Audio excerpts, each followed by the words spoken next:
1 kilo ભજીયા ફ્રીમાં ખવડાવવાનો હોટલે રાખ્યો challenge, પણ મને નથી લાગતું કે તમારાથી એ થાય. આજે તો 15 દિવસ બાદ ઘોડાની કરી સવારીને હું અને વંદુ પોક્યા હોટલે, અને આજે જ હોટલે પતરા નાખવા આવવાના હતા કારીગર, પણ કારીગરને આવવાનું થયું કેન્સલ. પછી અમારે જવાનું થયું વિરમગામ જવાનું હતું બેસન બદલાવા, કારણ કે થોડુંક આવ્યું હતું ખરાબ. થોડોક આગળ જઈને કાળું બાંધ્યું માંસ ને પોકી ગયા બેસન વાળા ઓલે, ચેક કરીને 2 કટ્ટા લઈ લીધા બીજા, રિક્ષા મૂકીને કુઘરા ખાઈને લાગ્યો તડકો, એટલે થોડાક આગળ જઈને બેઠા શેરડીનો રસ પીવા. રસ પીને ખાલી કર્યો પાલો, નાખી દીધો હેઠળ.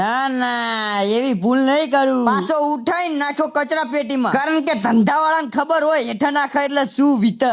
પછી અમે આવી જતા ડાયરેક્ટ ચેલેન્જ નું કાર્ડ કઢાવવાનું હતું મારા હાથમાં દોરેલા ટેટુ નું. એના પર મારી કરી સહી, કારણ કે મારી જાતે ના થાય દગો. કોક આવી જાય તો આવું નવું ડુપ્લિકેટ કઢાઈ સાથે મદદ કરવામાં હતા મારા બનેવી. ફાઇનલી કાર્ડ બનીને થઈ ગયું તું રેડી. કાર્ડ બનાવવાના ના લીધા મારા પૈસા, એટલે મેં ત્યાંથી લઈ લીધો શ્રીખંડ. પોક્યા હોટલે ને થોડાક ગરમા ગરમ બનાયા ભજીયા બનાવીને અમારે તરત જ આ કાર્ડ ને જવાનું છે મૂકવા. હવે મિત્રો ચેલેન્જ કઈક એવો રાખ્યો છે, આ કાર્ડ ને હવે અમે જઈશું સંતાડવા. આજ કાર્ડ ને તમારે ગોતીને લાવવાનું છે મારી હોટલે, પણ ઈ પેલા મિત્રો તમારે જાણવું તો પડશે ને મેં કઈ જગ્યાએ મૂક્યું છે. તો સાંભળો, કાલે સવારે 8 વાગે આનો શોર્ટ વિડીયો આવશે. એ વિડીયોમાં કઈ જગ્યા અને કયા લોકેશન પર મૂક્યું એ બતાવવામાં તમને આવશે. હાલ તો અમે મૂકીને આવતાર્યા પાછા અમારી હોટલ થી લાયેલો હતો લીધો શ્રીખંડ, અને થોડાક લીધા દાદી માટે ભજીયા. એક ભાઈની ફેસબુક માં આવી હતી કોમેન્ટ હતી એવી, જે તમારા વ્લોગ માં દાદીના વિડીયો આવે એ જોવાની આવે બહુ મજા. તો એ ભાઈને મારા તરફથી કોમેન્ટ કરવા બદલ આભાર. તો મારું કેવું છે એવું, સૌ મિત્રો તમે આજે એક કરી નાખો કોમેન્ટ. તમને મારા બધા જ વ્લોગ માં, મારા પરિવારમાંથી તમને વધારે મારા વ્લોગ માં કોને જોવા ગમે છે. બાકી મિત્રો કાલના વ્લોગ માટે રહેજો તૈયાર. કાલે લઈને આવી રહ્યો છું મોટો